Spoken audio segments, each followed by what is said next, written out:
Hello, welcome to the October edition of The Parish Line, a production of CGov, the Calcasieu Parish Government Channel. We cover the events, programs, and policies of the Calcasieu Parish Police Jury. On this month's program, we'll learn about roundabouts, see some pets needing adoption, and learn how the parish has teamed with local nonprofits to help the homeless. First, it's getting closer to the November 6th Election Day. Here's Jessica Williamson on why it may be a good idea to cast your vote early. As the presidential election weighs on the minds of Americans, it's the local ballot that may cause longer lines at the polls if voters are unprepared. There are a number of candidate elections as well as 9 constitutional amendments on the ballot. Congressional district for this area, 3rd Congressional, you have 5 candidates that are running. You have a parish-wide proposition for the Burton Coliseum, that renewal. You have a parish-wide local option for the school board where there's wanting to put term limits for the school board members.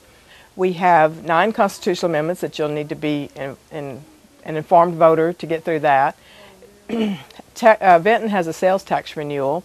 Ward 4, Fire Protection District number 2 has a tax renewal. Ward 1, Fire Protection District number 1 has a tax renewal. Early voting begins on Tuesday, October 23rd and goes through Tuesday, October 30th, excluding Sunday. The hours are 8:30 a.m. to 6 o'clock p.m. A third early voting location was opened on a trial basis last year. I've been investigating. I've had some conversations with Ms. Quinty and Mr. Beam about this, but investigating the possibility of a temporary early voting station in Ward 1. The success of Moss Bluff as an early voting location prompted the police jury to take formal action this year. You can cast your vote before Election Day at any of the 3 polling locations. Here in my office in the old courthouse, we're on the 2nd floor in room 7. We have an office in Sulphur right next door to the police station. That's 500A North Huntington. And then we're also voting at the Moss Bluff Library. It's a wonderful facility. It's been very well received. This is a regional office. It serves not only Moss Bluff, but we have anybody in the parish can walk into that facility and vote, just as any of the other 2 facilities as well. But that is a wonderful place. It's been very well received with the voters utilizing that site. It's a very comfortable place, and we want to thank the Calcasieu Parish Library Board for allowing us to be there for those 7 days. That's a little bit long to have guests in your place, but we really, really appreciate them allowing us to be in their facility and to allow the voters to come in. And of course, we do encourage the voters to check out the library and be a participant of the library system. When you're ready to cast your vote, Quinty recommends doing research ahead of time and bringing in a sample ballot. Also have a photo ID. The Louisiana law says that you need a photo ID that has your picture, your signature, and your name on it. That can be a Louisiana license, it can be a Louisiana ID, it could be any acceptable ID form that has that information. Some of your plants have that information on it, but it has to have the 3 components: your picture, your name, and your signature. However, in Louisiana, we have a plan B or an alternative procedure. If you don't own an ID or you didn't bring it with you, we're not going to disenfranchise anybody, because if they're registered, if you come in without your ID, we have a voter identification affidavit that takes 20 to 30 seconds to complete, and then you are allowed to vote. It asks you for information that the commissioner will confirm with you. So you can vote, but the key is you have to have been registered prior to that. If you miss early voting, the polls will be open from 6 a.m. to 8 p.m. on November 6th. Getting detailed voting information is simple on the Secretary of State's website. www.geauxvote.com. That's www.govote.com, and there's a world of information there. You can actually go to your information, type in your name and your date of birth, or your name and your zip code, and it'll pull up and tell you what precinct you're in, where do you go vote on Election Day, where do you go vote on early voting, what districts you're in, what's on your ballot. It'll tell you a summary of what's on your ballot. That is a fantastic tool to use for information. Look online at the information. As I said, be an informed voter, or get a sample ballot and mark it before you come in. You're going to have a lot of things on the ballot. You're going to have a lot of people waiting in line. So the more informed you are, you can get in and out quicker, and that just makes the whole process go much smoother for everyone, the voter, my staff, and voters behind you. For the Parish Line, I'm Jessica Williamson.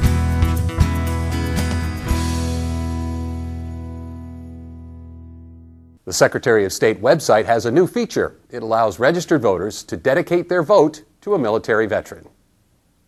The Business and Career Solutions Center hosts job fairs on a quarterly basis, matching employers with future employees. Molly Morgan has the story. Job fairs can be very effective when searching for a company to start a career. Recently, the Business and Career Solutions Center held their quarterly job fair for the residents of Calcasieu Parish. WIB Director Stephanie Simeon tells us more. We started doing these job fairs right after we had Rita. We saw that there was a lot of need for people who were unemployed. So at first we started doing them every month. But then as staff reduced and we got more work, we saw that we needed to do them a little less than every month. So we started every other month, and now we're doing them every quarter. And we see that it's working out a lot better for us to do it every quarter because more employers can show up. Because, you know, a lot of the mom and pops can't spare people to come for 3 hours for a job fair. So we do them every quarter, and we've seen a big increase in employers as well as the job seekers. Vendors who have job openings they would like to fill get involved with the job fair. They vary from retail to the refineries to some of the offshore companies. It just varies. The recruitment and placement staff and the business services staff, they work with these employers on a daily basis, and so they make calls to see if they have employer needs. Because we don't want just an employer to show up at the job fair that may not have a need or an opening. So the people that are here, the vendors that are here, do have job openings. Employers give feedback to the staff working in the center's recruitment office. That staff person contacts that employer to find out how many people did you see at the job fair. Did any of them get hired as a result of the job fair? So yes, we do try to keep tabs on the people that are here and those that were hired.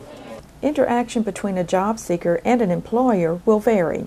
A lot of employers have their applications online, so they can use the center, and we open up again at 1 o'clock to do that because all of the staff is being utilized from 9 to 12 during the job fair. And so applicants can come back at 1 and use the computer to do their online application if they don't have computers at home. They do have a one-on-one, face-to-face with some of the employers, most of the employers, and they can submit resumes as well. Information about the job fair is posted on the internet, letting job seekers know what type of employers will be there. We post this on the Louisiana Virtual One-Stop System, or laworks.net. We put it on there, and people can see the employers that we have here, and that's what draws those persons here is the people or the employers that we have. So for instance, a Sasol or a Walmart maybe, if you're interested in retail. When applicants go online and see that information, that drives them to the job fair because that's what they want, the type of work that they want to do. And the process is you have to come in and register because you do have to be a member of the Business and Career Solutions Center in order to get into the job fair because we are performance-based, and based upon the number of people that come in and get jobs helps our performance numbers for the Workforce Commission. So the process is that they become a member, they register, and then they can come in and talk to any employer that they may be interested in. For more information, visit the website laworks.net. For the Parish Line, I'm Molly Morgan.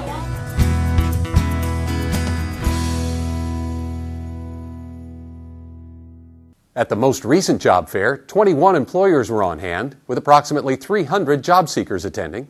The next job fair will be on Wednesday, January 9th. You can contact the Business and Career Solutions Center for more information. Calcasieu Parish is getting its first Roundabout intersection. J.P. Booth tells us where it's located and how to properly use one. At the intersection of the new East McNeese Street and Corbina Road extensions lies a new type of intersection, a roundabout. The roundabout is at the intersection of East McNeese Street and Corbina Road.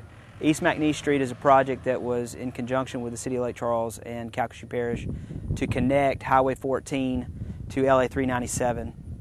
And Corbina extends from Highway 14, the east-west portion south of town, up to Prion Lake Road. One of the benefits of a roundabout is when you do approach, you yield to the traffic that's in the circle, and then when you find a gap, you can go. You enter the roundabout slightly to your right, and then you can circle around counterclockwise, and you can take any exit that you want. You can do an immediate right turn. You can go through around the roundabout a little bit and go straight, or you can make a hook and go left. But one of the additional benefits of a roundabout is you can actually go through the roundabout and make a U-turn right in the middle of the intersection. But why did the parish decide on this instead of a traditional signalized intersection or a four-way stop? Well, a roundabout has a lot of benefits over those traditional intersections. One is the safety aspect. They're much safer. They reduce delay, and they also reduce fuel consumption and emissions. In your traditional intersection, you have a lot of what are called high-angle crashes, which are your T-bone accidents or your rear ends or your head-on collisions, and they are usually high speed and they have a lot of energy in them when you do have accidents. With a roundabout, the angle of collision has been reduced to a much smaller angle, and with the way the roundabout is designed, you naturally travel through a roundabout at a much slower speed, usually around 15 to 20 miles an hour. So with the lower angles and the slower speeds, you have a lot less potential for major accidents. There's been some studies done that indicate that there's roughly a 40% reduction in all crashes in a roundabout relative to a traditional intersection. Your injury crashes are reduced by nearly 80%, and your incapacitating or fatal accidents are reduced by 90%. In your times like at night or early in the morning where you come up to a red light and you have to sit there for a full minute while the light makes it cycle, here you're a minute down the road already because you're able to just maneuver your way through the roundabout and go on. Gaps naturally form in the 15 to 25 mile an hour speed that allows traffic from all legs just to travel, find their gaps and go. You don't have to sit and wait when there's no traffic on the adjoining legs. And in a lot of traditional intersections, the major roadway gets the majority of the light, where the side roads would get a lot less time to get through the intersection, where with the roundabout, with the gaps, they can just hit them and go. So there's a lot less delay. In addition to vehicular safety, this new intersection provides safety improvements for pedestrians as well. In a traditional intersection, you have 16 conflict points with pedestrians as they cross the street in just a regular two-lane, two-way roadway. With a roundabout, you reduce that down to 8. You also have much slower speeds as vehicles travel through the roundabout, and the driver's focus is usually in front of them rather than on a signal or a stop sign or things like that. There's also refuge islands between the travel lanes, so when a pedestrian crosses the road, they actually can stop in the middle, look one way, cross that, look the other way, cross that. The roundabout does take big rigs and 18-wheelers into consideration by installing an apron for them to drive on. There is actually a truck apron built into the design of the roundabout, and it's on the inside. You have a center island, and then you'll have a truck apron, and then you'll have your roadway. Normal, regular-sized vehicles will travel in the roadway, and the truck apron allows for the back axles of the larger trucks to track over into that area, allowing them to accommodate them through the roundabout. The roundabout can also provide a visually pleasing look, as well as cost savings in the long run. They are much more aesthetically pleasing. You have your island in the middle that you can landscape or put flagpoles, fountains. There's all kinds of things that people have done in these things that make them very attractive. You also, aesthetically, from the sound standpoint, you don't have people peeling out, slamming on brakes, things like that. So they're much friendlier in residential areas because they're much quieter also. Up front, there's a little bit more cost. Naturally, you're going to have more infrastructure, roadway, and that type of thing. But in the long run, it saves substantial amounts of money. One, in the fact that you have lower maintenance costs. You don't have utilities from the signal lights. You don't have to replace bulbs. You don't have to work on, the timers and all of that. You also have the cost saved through safety, with the reduction in accidents, you save a substantial amount of money in fatality costs and injuries and property damage and things of that nature. So overall, up front they cost a little bit more, but overall they save quite a bit about them. For the Parish Line, I'm J.P. Booth.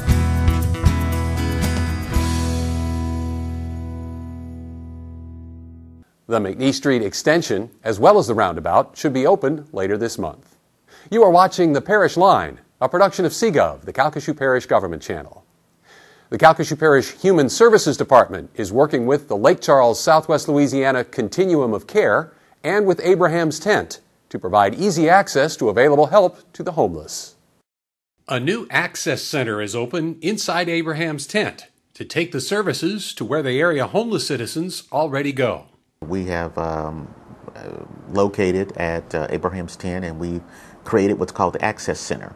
And the purpose behind the Access Center is to provide greater access to homeless individuals to be able to access services. And so we've entered into partnership with several community organizations to be able to provide expedited services to homeless individuals to try to reduce the turnaround time and to get them back into permanent housing as quickly as possible.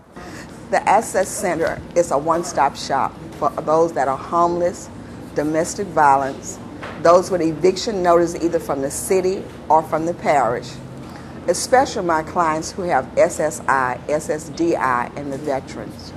They usually, because of their income situation, are unable to have the security deposit and the first month's rent at the same time.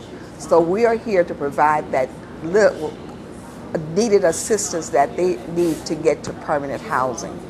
The hub for most homeless activity for our community is Abraham's Tent, and it was decided that that would probably be the best place for us to locate and to locate the services. Ms. Lily and her group have already placed some of the transits or some of the what I consider desperate homeless individuals. They've gotten some of them out of the wooded areas and what have you. Those who've been living with other people, they've gotten some of them into apartments. So it's already working. It's working. I think we're going to have a larger number of people with places of their own for longer periods of time. Most people come to Abraham's Tent that are homeless from 11:30 to 12:45 every day. So by us being here, it's hassle-free for them. We are here. They know they can depend on us. We're here from Monday through Friday from 8 to 1. And any type of assistance, even with Social Security. We have a doctor that comes the first Wednesday of every month. We have some hairstylists that are barbers that come the fourth Monday of every month. And all of our services are free. We just want people to become back into the society as they are accustomed to being. And all of us at some point in our lives have needed someone to help us. And that's what the Access Center is. One of the major contributors to homelessness is mental illness. And many of those individuals are qualified to receive SSI or SSDI. And so at the Access Center, they will be able to come in, not only be able to apply and try to get permanent housing, but they also will be able to apply for those type of benefits if they're qualified. We've also partnered with the Department of Children and Family Services, and they're placing a kiosk there for those individuals who may be eligible for food stamps and other associated benefits. They'll be able to apply for those as well through the Access Center at Abraham's Tent. And we have a new program called Landlords Wanted, where some landlords have come in and graciously waived their deposits and lowered the rent so that we can help these people that are trying so hard to get back into permanent housing. It's working out great because normally we were serving those who were in need anyway, and so I call it one-stop shopping. So they can come to us for their meals, they can go into that office and see whether or not they can get any other help, and it's really working out for us. We have the same hours. Basically, you're meeting the needs of some of the same people, so it's doing great for us. With cold weather approaching, the homeless face additional challenges. So the group is planning a drive to collect items to help. Basically, November the 12th through the 16th is actually Hunger and Homeless Awareness Week. And so as part of our activities to recognize that week, we're conducting a winter drive for homeless individuals, in which we will be collecting winter type items such as thermal clothing, hats, coats, etc. Barrels will be set up at multiple locations throughout the area for drivers to drop off their donations. CGov will publicize the sites when they are finalized. Dogs and cats are always looking for homes, and our Animal Services Department is doing its best to help. Margaret Higgins brings us details on a recent adoption program. Calcasieu Parish Animal Services and Adoption Center recently attended an adopt-a-thon for animals in need of good homes. Adoption Coordinator Ann Godot was at the event and explains how the program works. If you come up here and look, most of the animals that are here are already fixed unless they're real young. But if you pass the interview and do the paperwork, pay for the dog, you can bring it home. Operations Manager Jerry Roy tells us what they're looking for in families wanting to adopt. One of the main things that we look for is if you have any other animals, if they are fixed, spayed or neutered. If they're not, we kind of prefer you to spend your money fixing those animals before getting another one. Outside of that, if you have a fenced-in yard, that is a big plus. Godot shares her thoughts on why families should adopt from the parish. People don't seem to think that it's good to come to the shelter and adopt, but I'm telling you, you have any size, shape, color.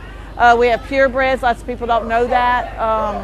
So if you're looking for a companion, please come here. These are just a few of the animals that are currently up for adoption.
For more information on animal adoptions or when and where the next adopt-a-thon may be held, call 721-3730. For the Parish Line, I'm Margaret Higgins.